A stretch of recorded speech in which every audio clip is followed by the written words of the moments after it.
5 seconds. Start. Tamil Nadu சட்டமன்றத்தில் ஓர் உறுப்பினர் பேசியதாவது: தலைவர் அவர்களே, வரவு செலவு திட்டத்தை வரவேற்று ஒரு சில வார்த்தைகள் கூற விரும்புகிறேன்.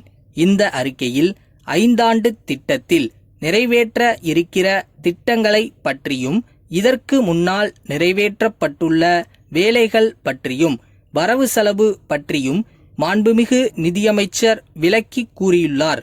நம் நாடு முன்பு இருந்ததை விட இப்பொழுது எவ்வளவு தூரம் முன்னேறி இருக்கிறது என்பதை இந்த அறிக்கையில் அழகாக எடுத்து காட்டியிருக்கிறார். ஆனால் அதே நேரத்தில் சில புதிய வரிகளை போட்டிருக்கிறார். புதுவரி என்றால் பல பேருக்கு பயம் ஏற்படுவது சகஜம் என்பதை நாம் அறிவோம். வரி போடாமல் ஒன்றும் செய்ய முடியாது என்பதையும் நாம் அறிவோம். ஆனால் அந்த வரியை யாரிடத்தில் வசூலிப்பது என்பது கவனிக்கப்பட வேண்டிய ஒன்றாகும் என்பதை நான் இங்கே குறிப்பிட விரும்புகிறேன். குறிப்பாக விவசாயிகளுக்கு முன்பு எவ்வளவு வரி இருந்தது, இப்போது எவ்வளவு ஏற்பட்டிருக்கிறது என்பதை பார்க்கிறபோது அந்த வரிக்கு ஒப்ப விவசாயிகளுக்கு என்ன வசதிகள் செய்து கொடுத்திருக்கிறோம் என்பதை நாம் பரிசீலனை செய்து பார்க்க வேண்டியிருக்கிறது. நம் நாட்டின் முதுகெலும்பாக இருப்பவர்கள் விவசாயிகள் ஆகும். அந்த விவசாயிகளுக்கு என்னென்ன சலுகைகள் அளிக்க வேண்டும் என்பது நம் அரசின் கவனத்தில் இருக்க வேண்டுமென்று கேட்டுக்கொள்கிறேன். அடுத்து, விவசாயம் சீரான முறையில் முன்னேற்றமடைந்து உணவு உற்பத்தி பெருக வேண்டும் என்பதில் ஐயமில்லை. அதற்கு முதலில் நமக்கு மண் வளம் சரியாக அமைய வேண்டும் என்பது குறிப்பிடத்தக்கது. அதன் பிறகு நீர்ப்பாசன வசதியும் உரமும் அவசியம் என்பதும் எல்லோருக்கும் தெரியும். இவைகள் எல்லாம் இருந்தாலும் வேலை செய்ய ஒழுக்கமான ஆட்கள் தேவை என்பதை நான் இங்கே குறிப்பிட்டாக வேண்டும்.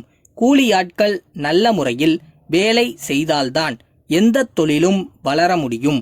ஆகவே அவர்களுக்கு ஊக்கத்தை கொடுக்க வேண்டியது அவசியம். மேலும் தற்போது விவசாயிகள் விவசாயத்திற்கு வேண்டிய சாதனங்களை அதிக விலை கொடுத்து வாங்கும் நிலைமையில் இருக்கிறார்கள் என்பது கவனிக்கத்தக்கது. வேண்டிய நேரத்திலும் அவை விவசாயிகளுக்கு கிடைப்பதில்லை என்பதும் மற்றொரு குறை. ஆகவே உணவு உற்பத்தி பெருக இந்த குறைகளை நீக்க அரசு ஆவண செய்ய வேண்டுமென்று கேட்டுக்கொள்கிறேன். அடுத்தபடியாக, விவசாயி இப்போது நிலத்திற்கு போய்தான் பயிர் செய்ய வேண்டியிருக்கிறது. ஏனென்றால் ஆளை வைத்து பயிரிட்டால் அவன் 6 மணி நேரம் வேலை செய்துவிட்டு அப்படியே விட்டுவிட்டு போய்விடுகிறான். அதோடு கூட இப்போது ஆட்கள் கிடைப்பதும் கடினமாக இருக்கிறது. ஆகவே ஆங்காங்கு நிலத்திற்கு பக்கத்தில் தனியே குடியிருந்து கொண்டுதான் விவசாயி பயிர் செய்ய வேண்டியிருக்கிறது. இதனால் அவர்களுக்கு திருடர்கள் பயம் அதிகம். மேலும் காட்டு மிருகங்களின் தொந்தரவு அதிகமாக இருக்கிறது. ஆகையால் பாதுகாப்புக்காக ஒவ்வொரு விவசாயிக்கும் துப்பாக்கி உரிமை அவசியம் வழங்கப்பட வேண்டும். அடுத்து, மின்சாரத்தை குறித்து பேசும்போது விவசாயிக்கு மின்சாரம் பகலில் கொடுக்க வேண்டுமென்று நான் அடிக்கடி சொல்லியிருக்கிறேன். குறைந்தபட்ச தீர்வையை குறைக்க வேண்டுமென்று கேட்டுக்கொண்டிருக்கிறேன். அவ்வாறு குறைப்பதாக சொல்லிக் கொண்டிருக்கிறார்கள். உடனடியாக அது அமுலுக்கு வர வேண்டுமென்று இந்த நேரத்தில் கேட்டுக்கொள்ளுகிறேன். ஆளுநர் உரையின் மீது பேசும்போது நம் மாநிலத்தின் தொழில் வளர்ச்சி குறித்து பேசினேன். அப்போது இந்த மாநிலத்தில் யார் யார் தொழில் ஆரம்பிக்க விரும்புகிறார்களோ அவர்களுக்கு அந்தந்த தொழில் குறித்த விவரங்களை தெளிவுபடுத்த ஆலோசனை குழு மாதிரி ஒரு அமைப்பை தமிழக அரசு ஏற்படுத்த வேண்டுமென்று சொன்னேன். அமைச்சர் அவர்கள் அந்த கருத்தை ஏற்றுக்கொண்டு ஒரு ஆலோசனை வாரியம் ஏற்படுத்த ஏற்பாடுகள் செய்திருப்பதாக வரவு செலவு திட்ட அறிக்கையில் குறிப்பிட்டிருக்கிறார்கள். அதை நான் வரவேற்கிறேன்.